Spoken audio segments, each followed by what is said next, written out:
Hello, everybody, and welcome to the first episode of a brand new series in which I will be playing video games, in this case, Celeste. I'm a good chunk of the way through the final chapter of the game, Farewell, and I will be listening to some theory and giving my thoughts on it. For a while now, I've been kind of politically homeless, not in the traditional sense of, like, being in between, like, Democrat, Republican, whatever.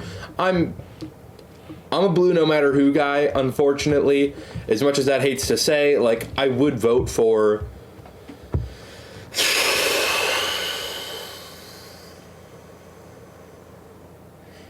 If Gavin Newsom is the presidential candidate that wins the primary, or that wins the Democratic primary, and moves forwards to being in, like, the election, he is who I will be voting for, because a liberal is better than a Trumper. I still hate Gavin Newsom, though. So it's like I'm politically homeless in that I'm far left, but I don't know if I'm like an anarcho-communist or like a Marxist-Leninist or something in between. You know, for a while I've been calling myself an anarcho-communist because freedom is like a big value of mine, but I haven't really educated myself on Marxist-Leninism, and I've barely educated myself on anarcho-communism. Most of my politics honestly comes from like punk rock, which isn't like the best place to be getting your politics. It's good fucking music, and I agree with the politics, obviously, but I also think it's important to read theory and have your own thoughts. And I'm not like blindly accepting what I hear in a punk rock song, but like I do align myself a lot and get a lot of my ideas from that music, and I think it's time that I read some actual theory. So I will be listening to The Principles of Communism by Engels, which is something that I have actually listened to before. These first few books are very fundamental that I have listened to before, and some of which read before. So like this, Conquest of Bread, and then, I'm blanking on the name of the Lenin book, but there's a book by Lenin that I'll be reading third, and all three of those I've read. But I really need to like rebrush up on them and like think more critically about them. So that's what I'll be doing. 1. What is communism? Communism is the doctrine of the conditions of the liberation of the proletariat. 2. What is the proletariat? The proletariat is that class in society which lives entirely from the sale of its labor and does not draw profit from any kind of capital, whose weal and woe, whose life and death, whose sole existence depends on the demand for labor, hence on the changing state of business, on the vagaries of unbridled competition. The proletariat, or the class of proletarians, is, in a word, the working class of the 19th century. 3. Proletarians, then, have not always existed? No. There have always been poor and working classes, and the working class have mostly... So I want to be really transformative with this, but with these like earlier texts, it's kind of hard to be. It's like super basic shit, guys. Like this is explaining what proletariat is. I think they're gonna next explain what like the bourgeoisie is, and it's like there's not a whole lot of commentary that I can give on that because it's just defining the terms. So like if I ever get like reached out to by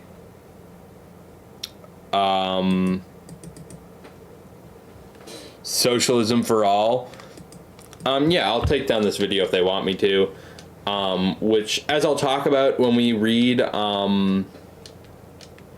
listen to Conquest of Bread, I think IP is kind of bullshit, but at the same time, I'm not being super transformative with this person's reading. I just don't want to sit there and fucking read it myself. But I do want to stream it. So it's like, with more future books, like Conquest of Bread even, like the next book that we're reading, I'm going to be able to be more transformative with, because there's more going on. But it's just, this is the precursor to the Communist Manifesto. It is the most basic that you can get with leftist literature, and it's where I recommend everyone start, which is why I'm starting here. But like, there's just not a whole lot of transformation I can do. That's all I have to say, really. And I'll do my best to be transformative. And I will hit play after I die. Yep. been poor, but there have not always been workers and poor people living under conditions as they are today. In other words, there have not always been proletarians any more than there has always been free, unbridled competitions. 4. How did the proletariat originate? The proletariat originated in the Industrial Revolution, which took place in England in the last half of the 18th century, and which has since then been repeated in all the civilized countries of the world. This Industrial Revolution was precipitated by the discovery of the steam engine, various spinning machines, the mechanical loom, and a whole series of other mechanical devices.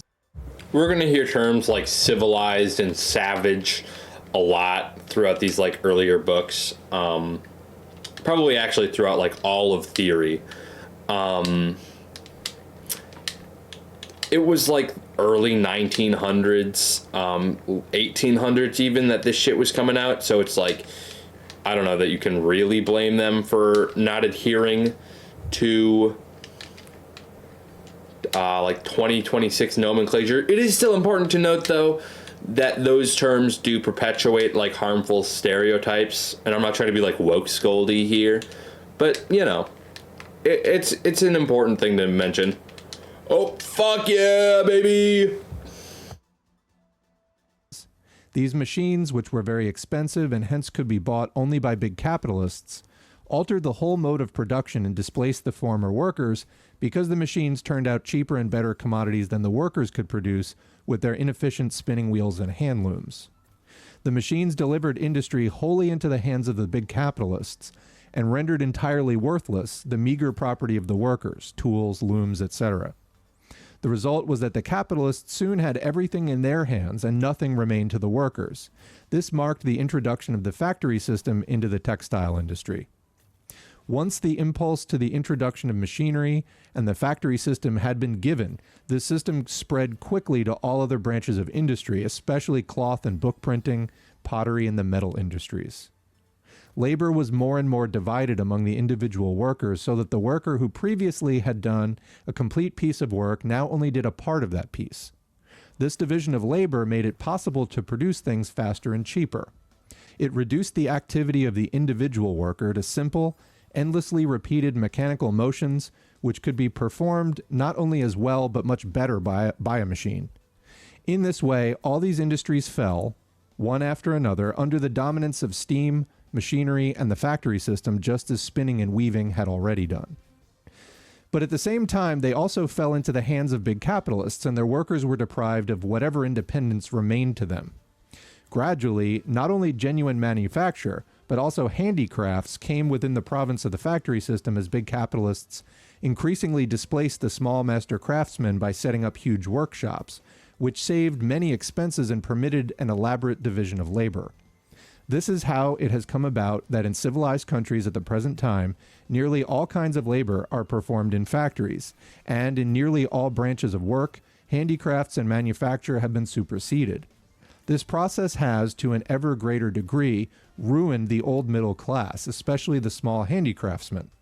It has entirely transformed the condition of the workers, and two new classes have been created which are gradually swallowing up all these others.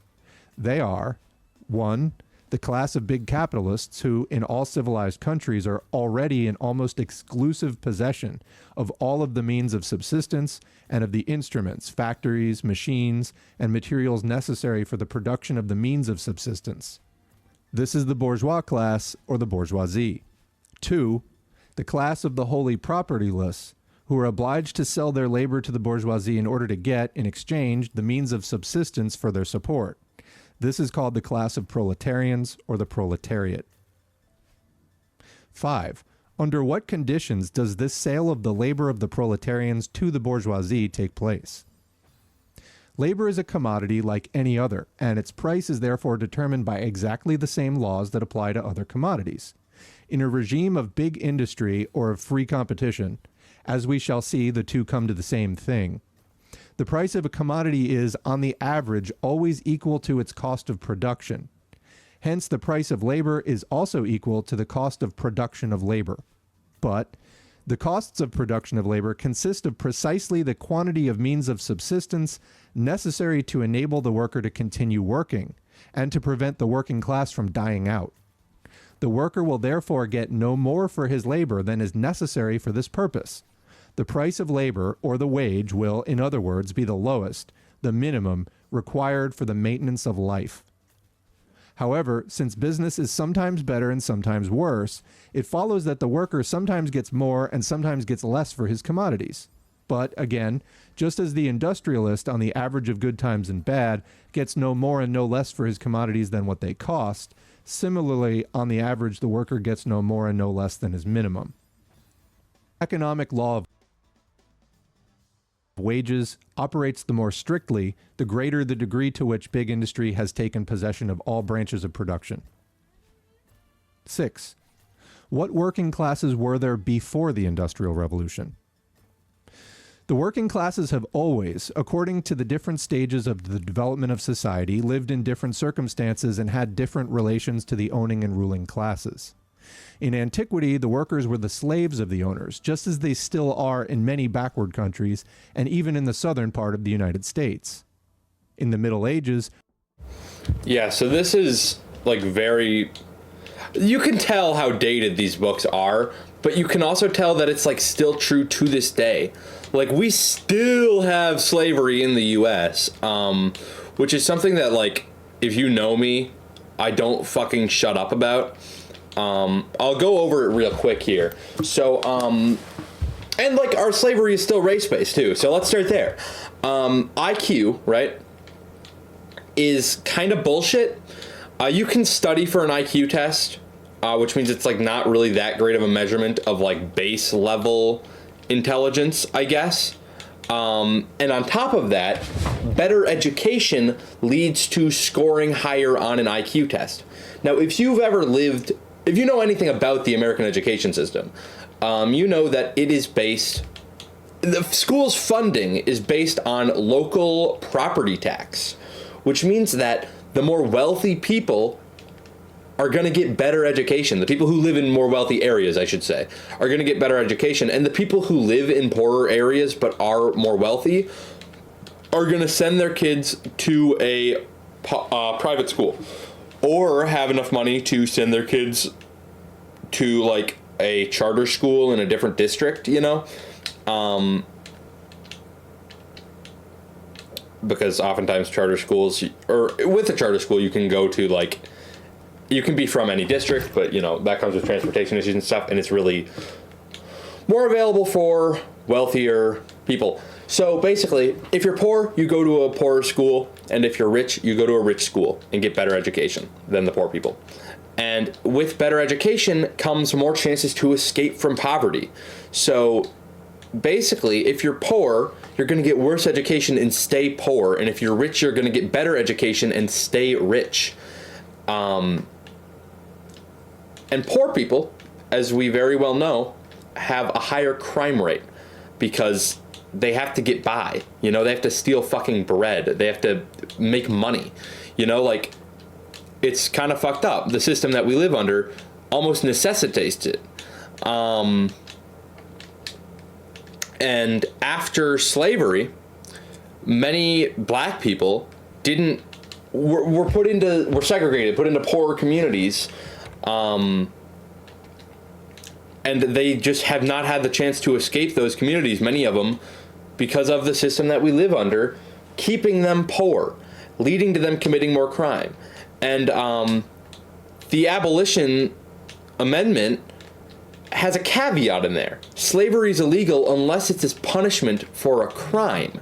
So you have black people systemically being kept poor, and then committing more crimes, and then going to jail where they can be put into slavery.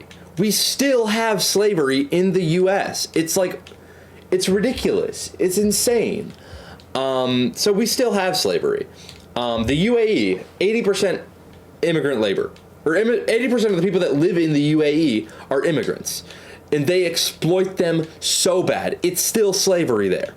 The UAE, Dubai is in UAE, like this utopia of capitalism that's held up as like this free market, like, vision of capitalism is built on literal slave labor of, and a majority proletariat class.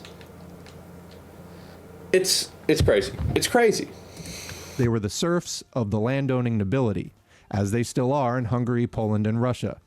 In the Middle Ages, and indeed right up to the Industrial Revolution, there were also journeymen in the cities who worked in the service of petty bourgeois masters. Gradually, as manufacture developed, these journeymen became manufacturing workers who were even then employed by larger capitalists. 7. In what way do proletarians differ from slaves?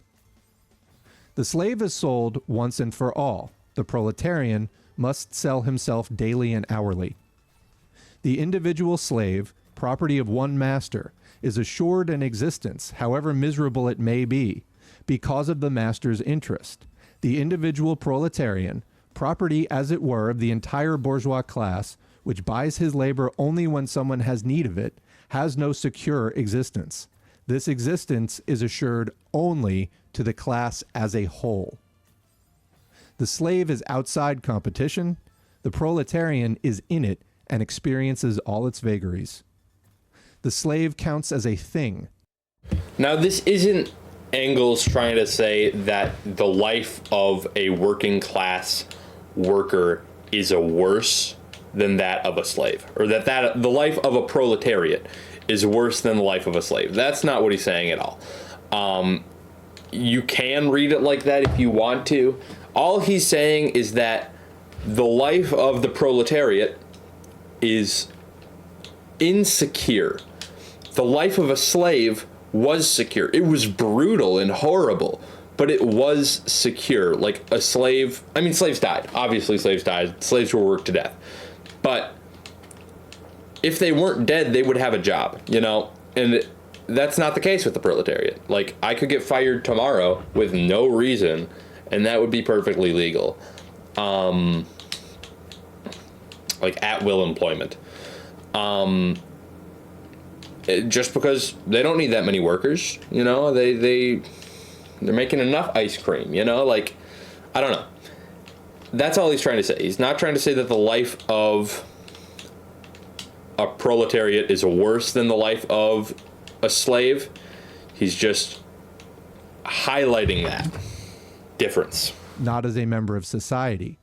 Thus, the slave can have a better existence than the proletarian, while the proletarian belongs to a higher stage of social development and, himself, stands on a higher social level than the slave. The slave frees himself when, of all the relations of private property, he abolishes only the relation of slavery, and therefore becomes a proletarian. The proletarian can free himself only by abolishing private property in general. 8. In what way do proletarians differ from serfs?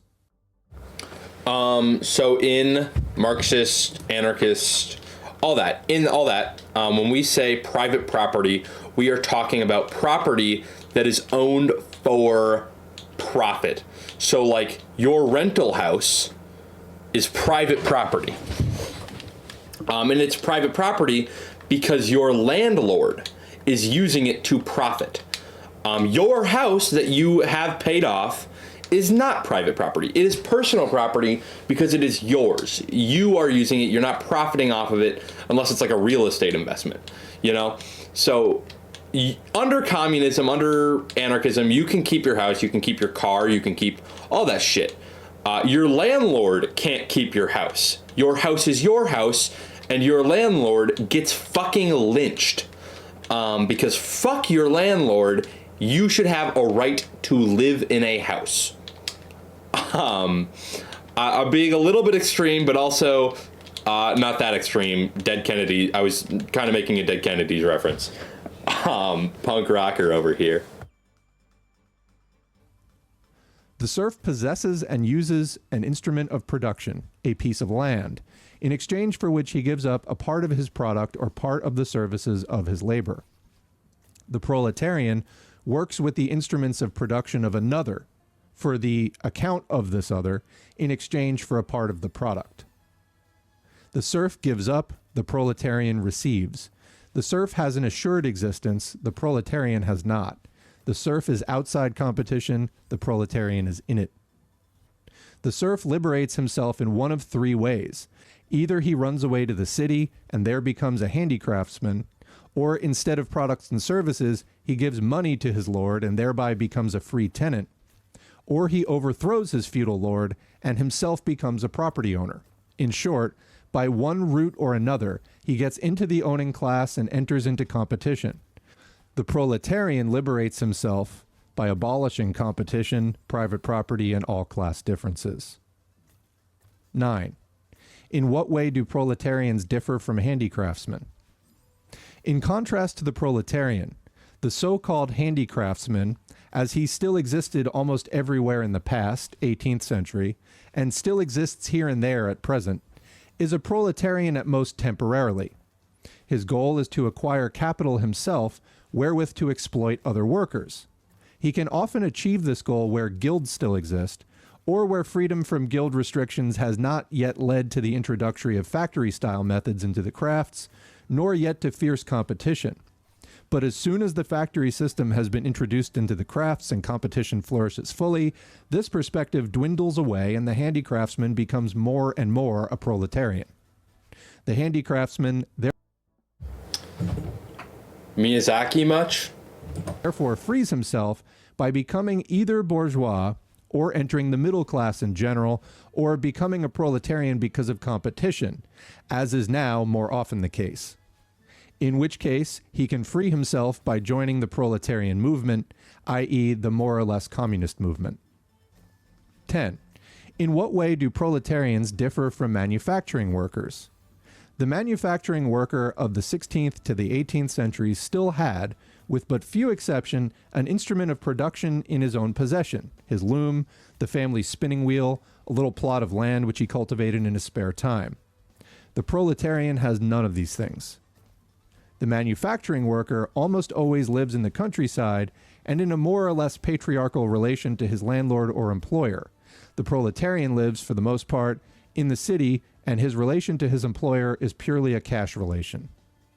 The manufacturing worker is torn out of his patriarchal relation by big industry, loses whatever property he still has, and in this way becomes a proletarian. 11.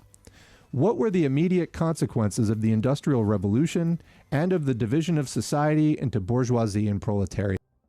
Well, one could say the Industrial Revolution flipped the bitch on evolution.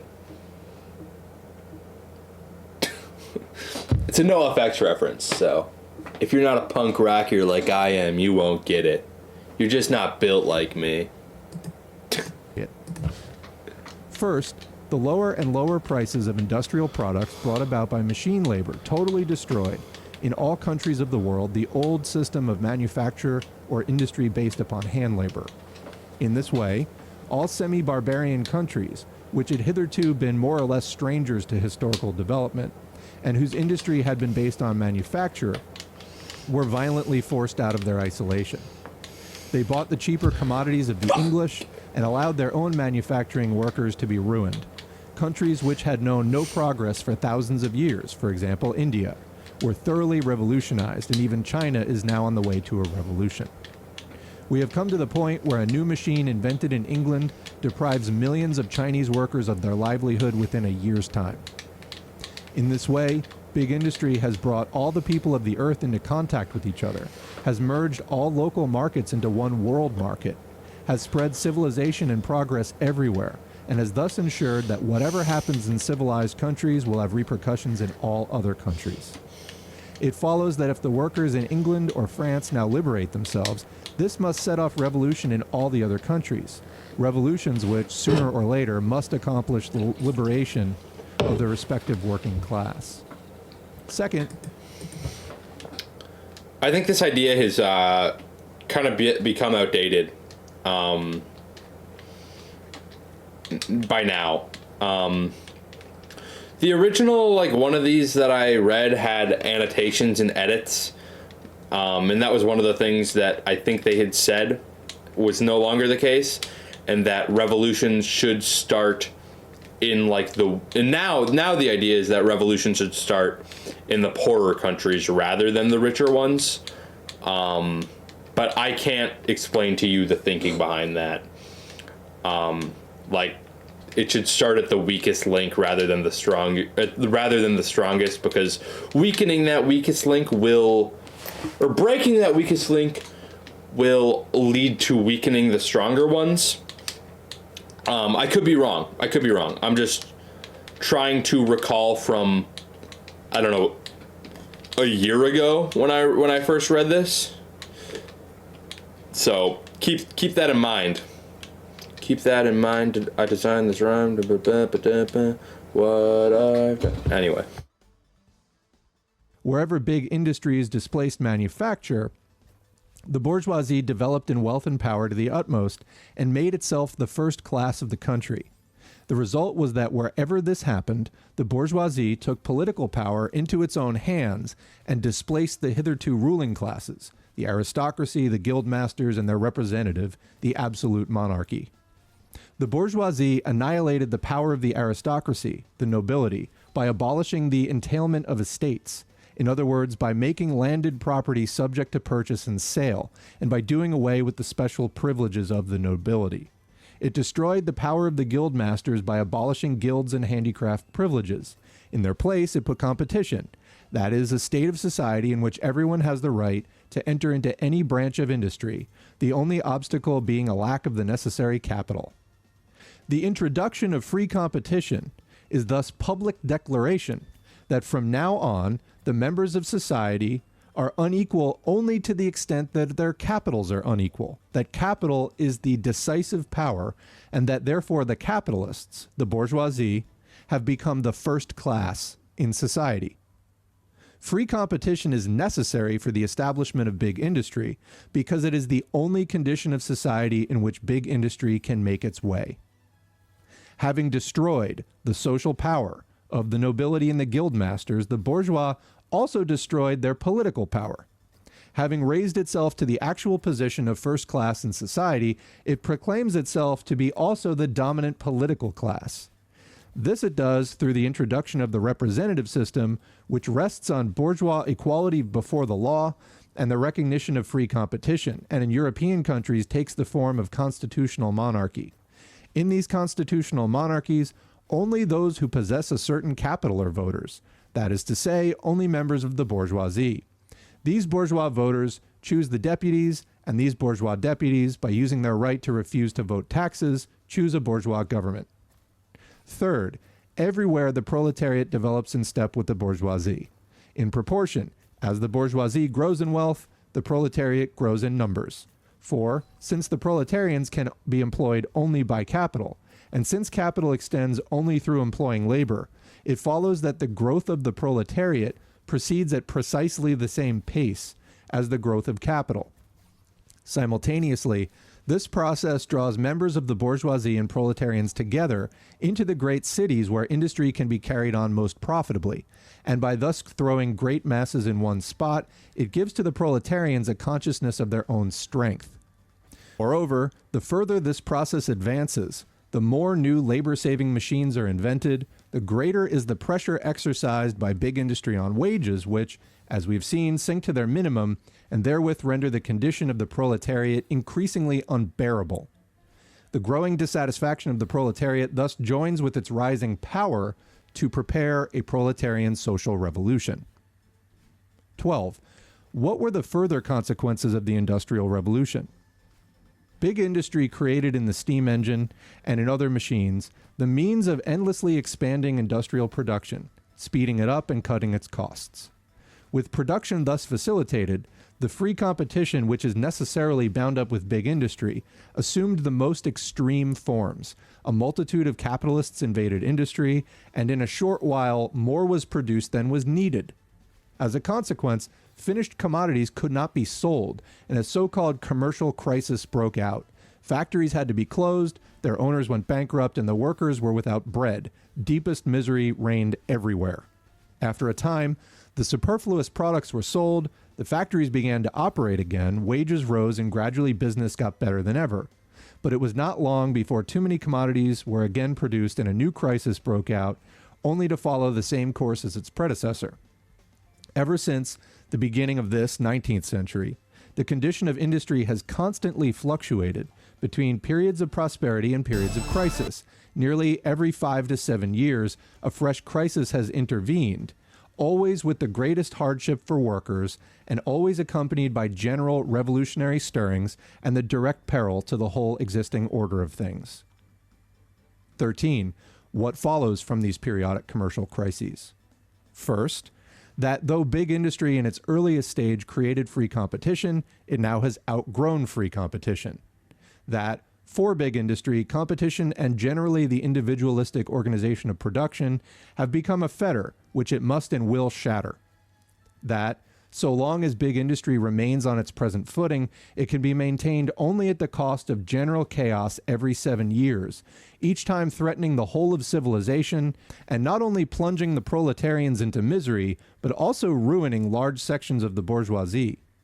Hence, either that big industry must itself be given up, which is an absolute impossibility, or that it makes unavoidably necessary an entirely new organization of society in which production is no longer directed by mutually competing individual industrialists, but rather by the whole society operating according to a definite plan and taking account of the needs of all. Second, that big industry and the limitless expansion of production, which makes it possible, bring within the range of feasibility a social order in which so much is produced that every member of society will be in a position to exercise and develop all his powers and faculties in complete freedom. It thus appears that the very qualities of big industry which, in our present-day society, produce misery and crises are those which, in a different form of society, will abolish this misery and these catastrophic depressions. We see with the greatest clarity, 1, that all these evils are from now on to be ascribed solely to a social order which no longer corresponds to the requirements of the real situation, and 2, that it is possible, through a new social order, to do away with these evils altogether. 14. What will this new social order have to be like? Above all, it will have to take the control of industry and of all branches of production out of the hands of mutually competing individuals, and instead institute a system in which all these branches of production are operated by society as a whole, that is, for the common account, according to a common plan, and with the participation of all members of society. It will, in other words, abolish competition and replace it with association. Moreover, since the management of industry by individuals necessarily implies private property, and since competition is in reality merely the manner and form in which the control of industry by private property owners expresses itself, it follows that private property cannot be separated from competition and the individual management. I think we as leftists need another term for private property, because when we talk about it and talk about like abolishing private property, that's where people get the idea that we want to like take their house and take their car and take their fucking dog. Like, no, that's not what we want at all. We just don't want profit to be owned by individuals, basically. And so private property is not a good term to express that, because people already have their own idea of what private property means, which differs from the leftist idea of what private property means. And as such, it's just not a good definition. Of industry. Private property must, therefore, be abolished, and in its place must come the common utilization of all instruments of production and the distribution of all products according to common agreement. In a word, what is called the communal ownership of goods. In fact, the abolition of private property is doubtless the shortest and most significant way to characterize the revolution in the whole social order, which has been made necessary by the development of industry, and for this reason it is rightly advanced by communists as their main demand. 15. Was not the abolition of private property possible at an earlier time? No. Every change in the social order, every revolution in property relations is the necessary consequence of the creation of new forces of production which no longer fit into the old property relations. Private property has not always existed. When, towards the end of the Middle Ages, there arose a new mode of production which could... Police also haven't always existed, by the way. So it's like, oh, fuck. No.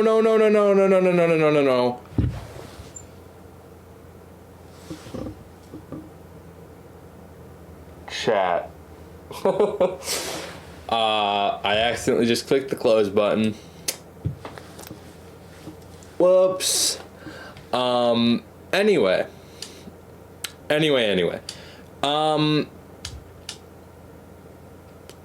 Oh no! Fuck, dude, you've got to be shitting me. I have to repeat so much. Okay, that fucking sucks. Holy shit. Okay. I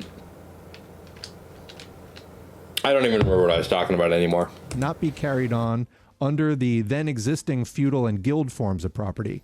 This manufacture, which had outgrown the old property relations, created a new property form, private property. And for manufacture and the earliest stage of development of big industry, private property was the only possible property form. The social order based on it was the only possible social order. So long as it is not possible to produce so much that there is enough for all, with more left over for expanding the social capital and extending the forces of production, so long as this is not possible, there must always be a ruling class directing the use of society's productive forces and a poor oppressed class.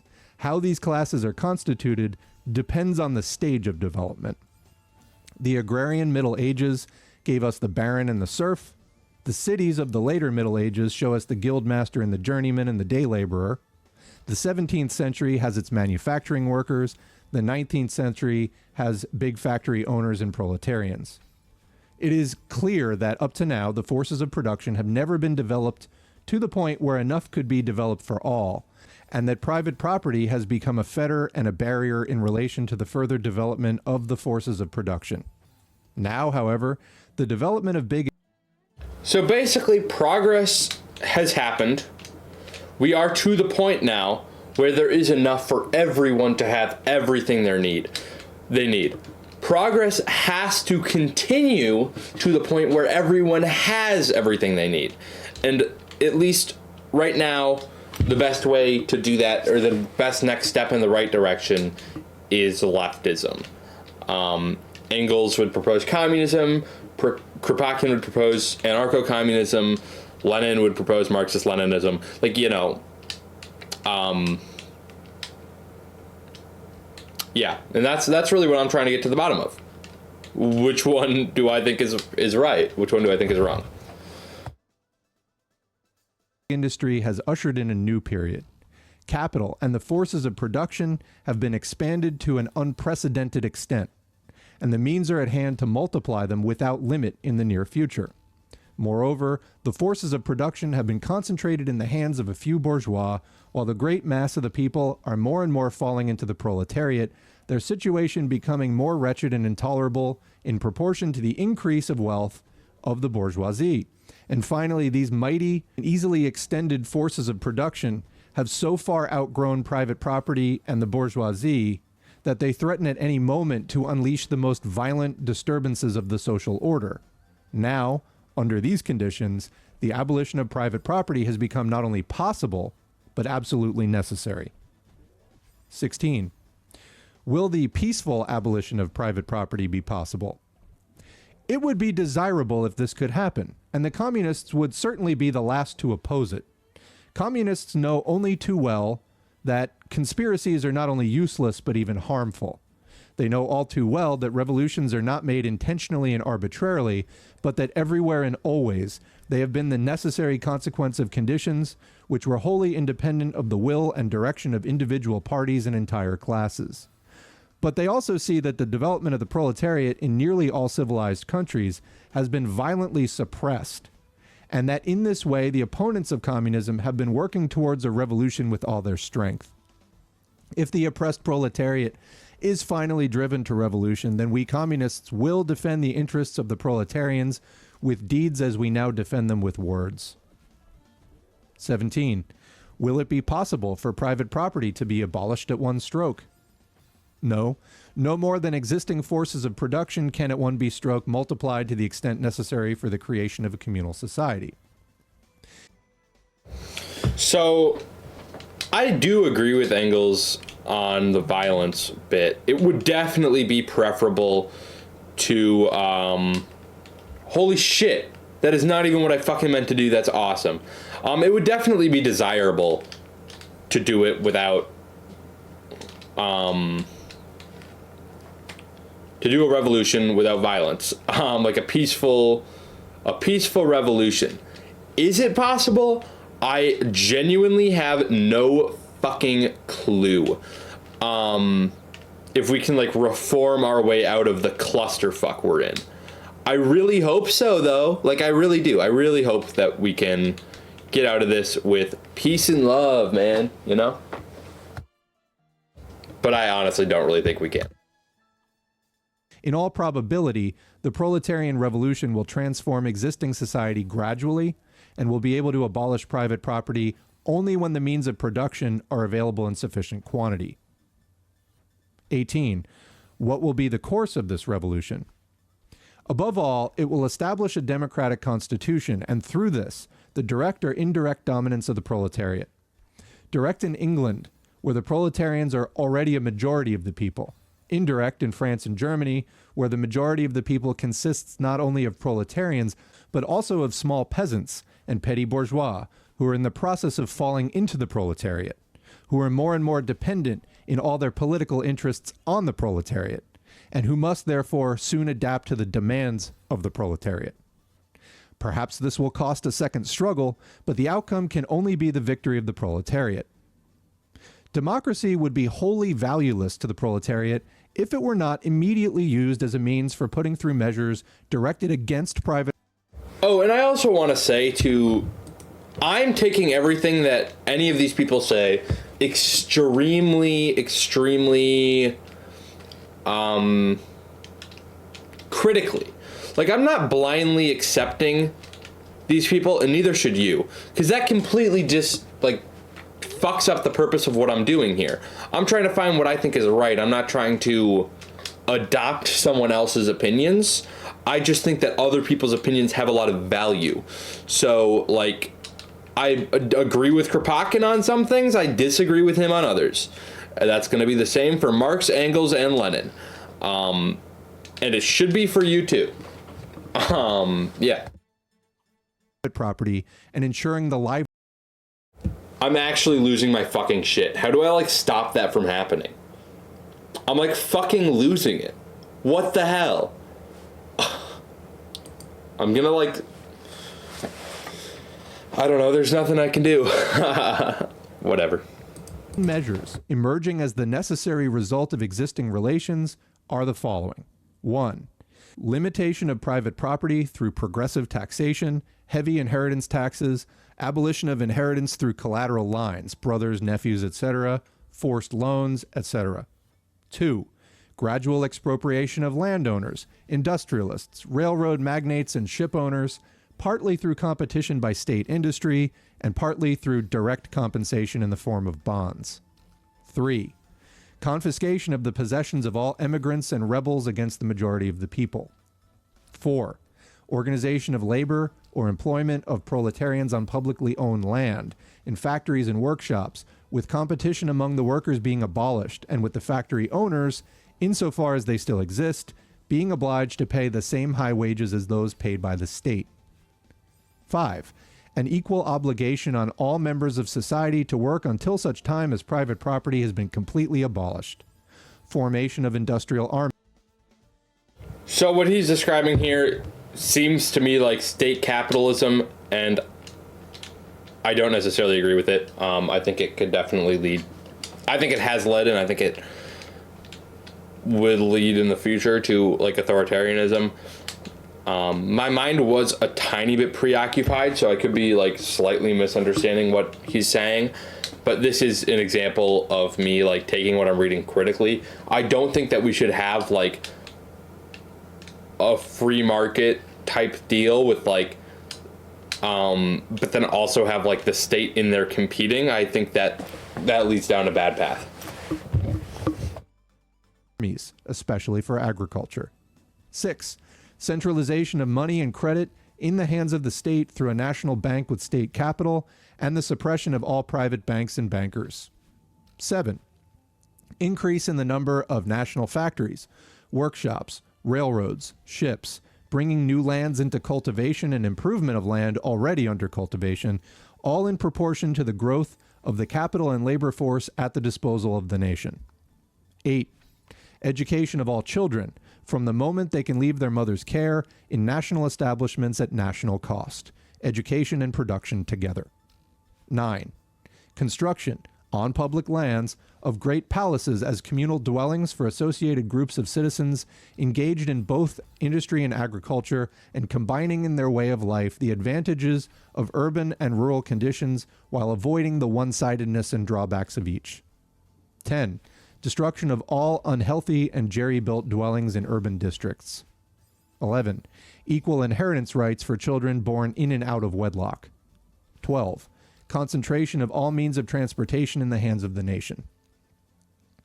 It is impossible, of course, to carry out all these measures at once, but one will always bring others in its wake. Once the first radical attack on private property has been launched, the proletariat will find itself forced to go even further, to concentrate increasingly in the hands of the state all capital, all agriculture, all transport, all trade. All the foregoing measures are directed to this end, and they will become practicable and feasible, capable of producing their centralizing effects to precisely the degree that the proletariat, through its labor, multiplies the country's productive forces. Finally, when all capital, all production, all exchange have been brought together in the hands of the nation, private property will disappear of its own accord, money will become superfluous, and production will so expand and man so change that society will be able to slough off whatever of its old economic habits may remain. 19. Will it be possible for this revolution to take place in one country alone? No. By creating the world market, big industry has already brought all the peoples of the earth, and especially the civilized peoples, into such close relation with one another that none is independent of what happens to the others. Further, it has coordinated the social development of the civilized countries to such an extent that, in all of them, bourgeoisie and proletariat have become the decisive classes, and the struggle between them the great struggle of the day. It follows that the communist revolution will not merely be a national phenomenon, but must take place simultaneously in all civilized countries. That is to say, at least in England, America, France, and Germany. It will develop in each of these countries more or less rapidly, according as one country or the other has a more developed industry, greater wealth, a more significant... So as I was saying earlier, this isn't like still the current idea. And if it was, it would be different countries today as it was then. It would still be like the US, but now it would be like also Russia and China. I don't think England is still really a powerhouse. Anyways, my point is that I think now the idea is that it needs to start in the weaker links. Like, honestly, the UAE. I think the UAE is like a really good place for the revolution to start if those people could get that education, which they can't, which is like a really big problem. Anyways, just some ideas. Significant mass of productive forces. Hence, it will go slowest and will meet most obstacles in Germany, most rapidly and with the fewest difficulties in England.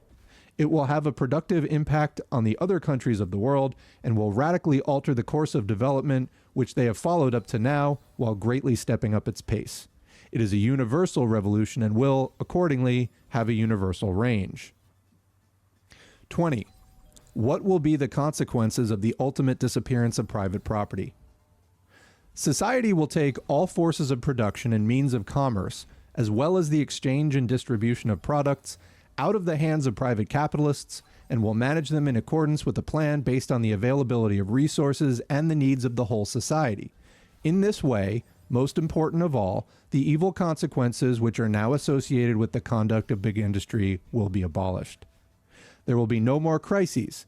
The expanded production, which for the present order of society is overproduction and hence a prevailing cause of misery, will then be insufficient and in need of being expanded much further. Instead of generating misery, overproduction will reach beyond the elementary requirements of society to assure the satisfaction of the needs of all. It will create new needs and, at the same time, the means of satisfying them.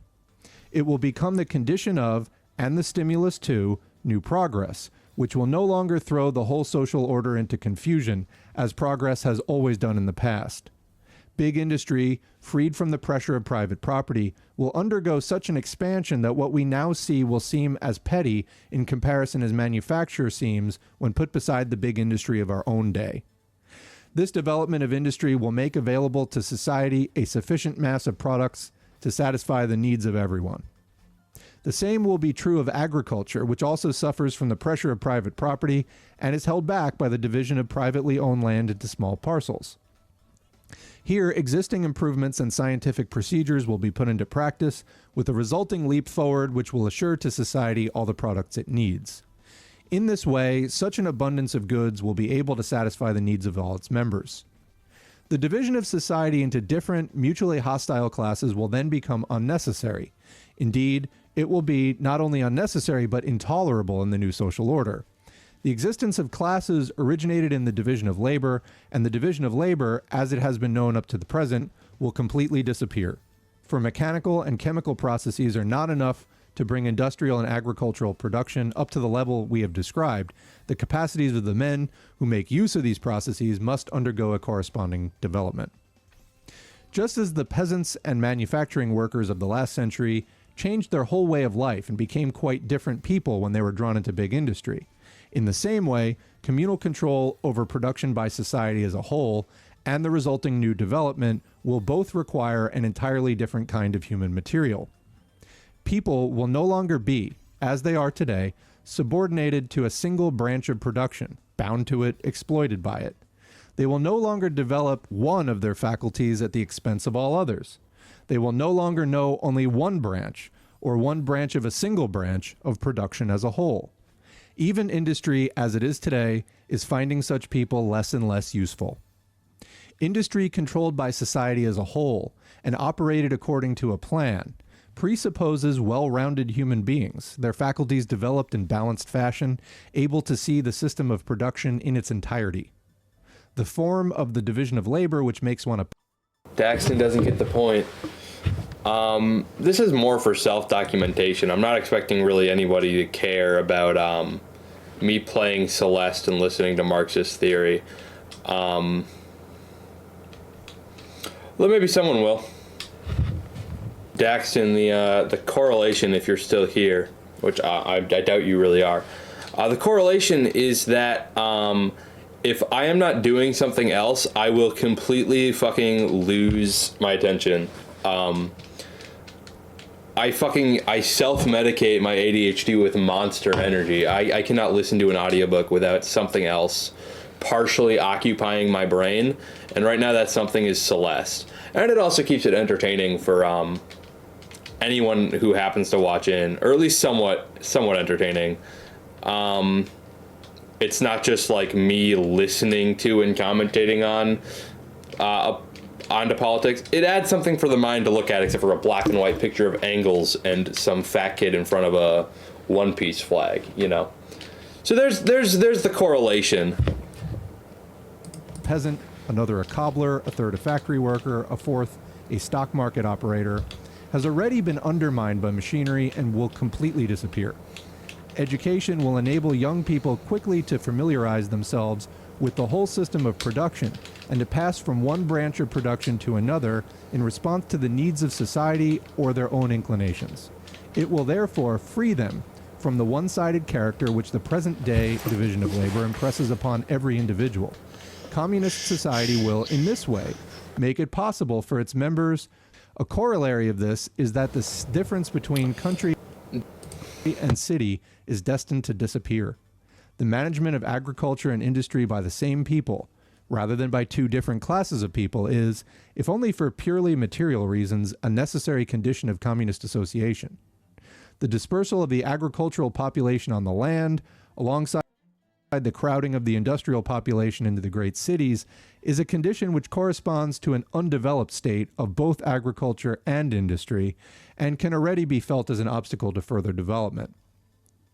The general cooperation of all members of society for the purpose of planned exploitation of the forces of production, the expansion of production to the point where it will satisfy the needs of all, the abolition of a situation in which the needs of some are satisfied at the expense of the needs of others, the complete liquidation of classes and their conflicts, the rounded development of the capacities of all members of society through the elimination of the present division of labor, through industrial education, through engaging in varying activities, through the participation by all in the enjoyments produced by all, through the combination of city and country.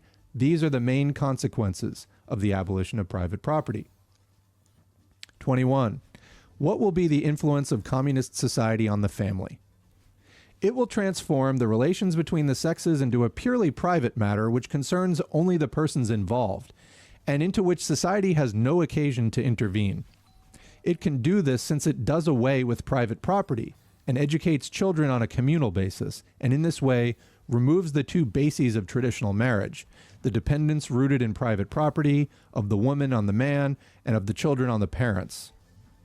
And here is the answer to the outcry of the highly moral Philistines against the, quote, community of women. Community of women is a condition which belongs entirely to bourgeois society and which today finds its complete expression in prostitution. But prostitution is based on private property and falls within it. Thus, communist society, instead of introducing community of women, in fact abolishes it. 22. What will be the attitude of communism to existing nationalities?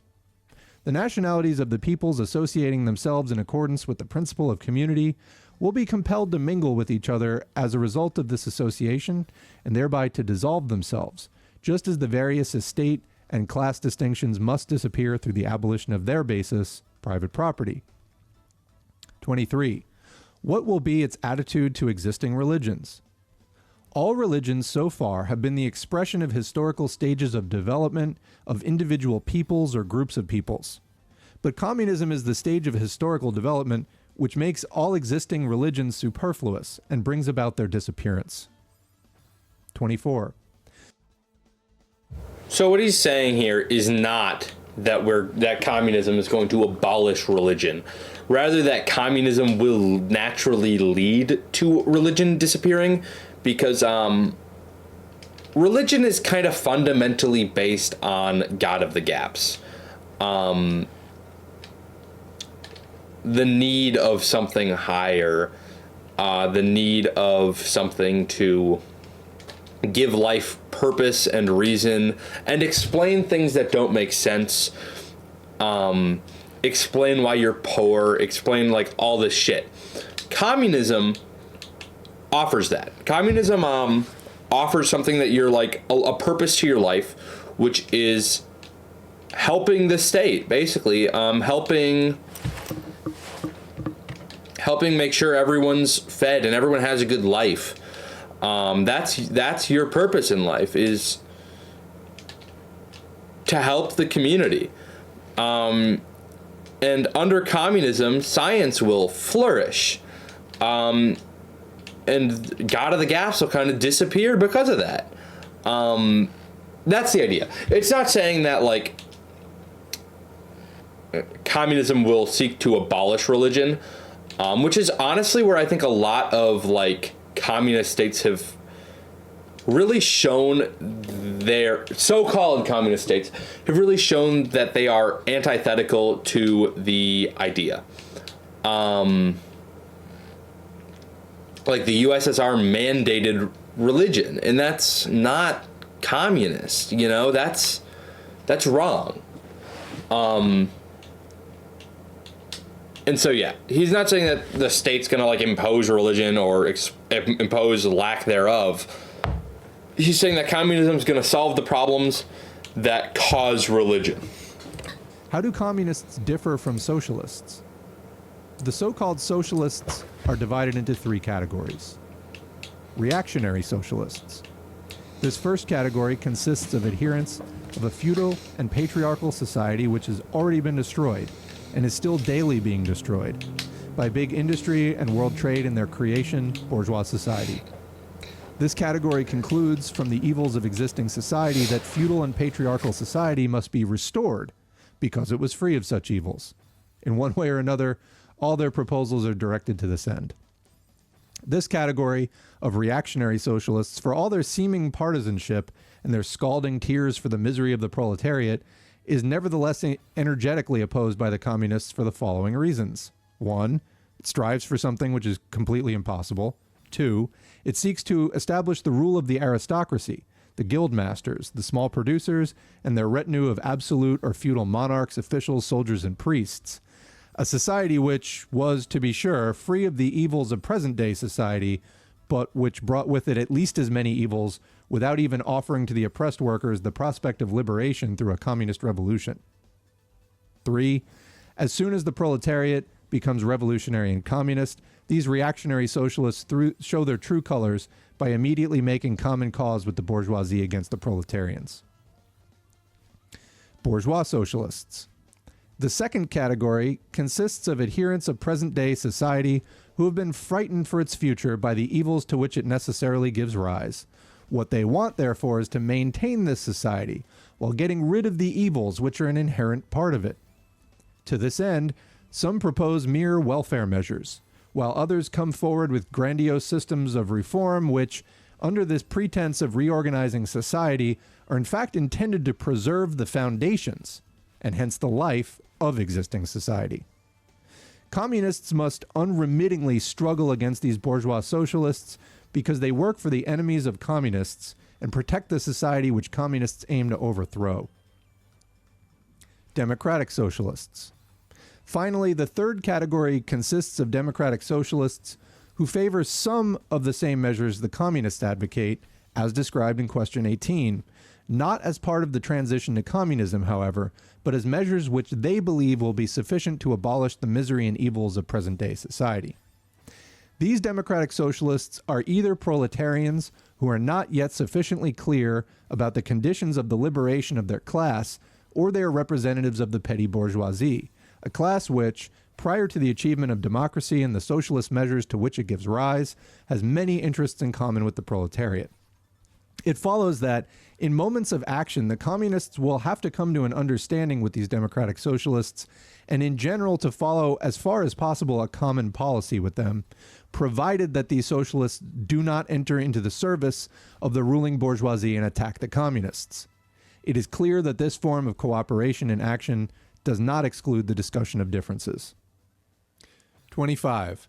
What is the attitude of the communists to the other political parties of our time? This attitude is different in the different countries. In England, France, and Belgium, where the bourgeoisie rules, the communists still have a common interest with the various democratic parties, an interest which is all the greater the more closely the socialistic measures they champion approach the aim. This is still very applicable today. Zoran is very much in that petty bourgeoisie, democratic socialist like category. And so, like, yes, we as communists are aligned with him. Well, I say we as communists. I don't know what I am yet. I don't know if I'm a communist. I don't know what the fuck I am. But I'm aligned with him. But I do not think that he is perfect. I think he does things that are not in line with what I want. Yeah. But I also think that he's doing his best and that he's a good mayor, and he is what we need more of in this country. I believe in voting for the lesser of two evils, and I don't even believe that Zoran is an evil. So I think that we need to vote for the lesser of two evils while we fight to educate people into leftism, which is kind of what I'm doing to myself right now. I'm educating myself into leftism. Well, I already am a leftist, but I am educating myself into who knows what yet, whatever type of leftism. We'll find out. But yeah, I like Zoran, basically is what I'm saying. I just don't think that he's perfect. Of the communists. That is, the more clearly and definitely they represent the interests of the proletariat, and the more they depend on the proletariat for support. In England, for example, the working class Chartists are infinitely closer to the communists than the democratic petty bourgeoisie or the so-called radicals. In America, where a democratic constitution has already been established, the communists must make the common cause with the party which will turn this constitution against the bourgeoisie and use it in the interests of the proletariat, that is, with the agrarian national reformers. In Switzerland, the radicals, though a very mixed party, are the only group with which the communists can cooperate, and among these radicals, the Vaudois and Genevese are the most advanced. In Germany, finally, the decisive struggle now on the order of the day is that between the bourgeoisie and the absolute monarchy. Since the communists cannot enter upon the decisive struggle between themselves and the bourgeoisie until the bourgeoisie is in power, it follows that it is in the interest of the communists to help the bourgeoisie to power as soon as possible, in order the sooner to be able to overthrow it. Against the governments, therefore, the communists must continually support the radical liberal party, taking care to avoid the self-deceptions of the bourgeoisie and not fall for the enticing promises of benefits which a victory for the bourgeoisie would allegedly bring to the proletariat. The sole advantages which the proletariat would derive from a bourgeois victory would consist, 1, in various concessions which would facilitate the unification of the proletariat into a closely knit, battle-worthy, and organized class, and 2, in the certainty that, on the very day the absolute monarchies fall, the struggle between bourgeoisie and proletariat will start. From that day on, the policy of the communists will be the same as it is now in the countries where the bourgeoisie is already in power. Footnotes. The following footnotes are from the Chinese edition of Marx Engels' Selected Works, Peking, Foreign Languages Press, 1977, with editorial additions by Marxists.org. Introduction. In 1847, Engels wrote 2 draft programs for the Communist League in the form of a catechism, one in June and the other in October. The latter, which is known as Principles of Communism, was first published in 1914. The earlier document, Draft of the Communist Confession of Faith, was only found in 1968. It was first published in 1969 in Hamburg, together with 4 other documents pertaining to the First Congress of the Communist League, in a booklet entitled Gründungsdokument des Bundes der Kommunisten, Juni bis September 1847, Founding Documents of the Communist League. At the June 1847 Congress of the League of the Just, which was also the founding conference of the Communist League, it was decided to issue a draft Confession of Faith to be submitted for discussion to the sections of the League. The document which has now come to light is almost certainly this draft. Comparison of the 2 documents shows that Principles of Communism is a revised... Okay, I do not give a fuck. So I'm going to make sure that I save and quit so that I start from this point next time. And I'm going to end stream there. We listened to the entirety of the Principles of Communism, minus the footnotes at the end. I tried to be as transformative as possible. I added probably 15-20 minutes of my own thoughts and opinions, which isn't bad. I'm going to be trying to add more in future books. But again, this is very basic shit, guys. Yeah, thank you for being here. If you are, I'm going to do some editing and get this shit uploaded. And I will see you later. Bye-bye.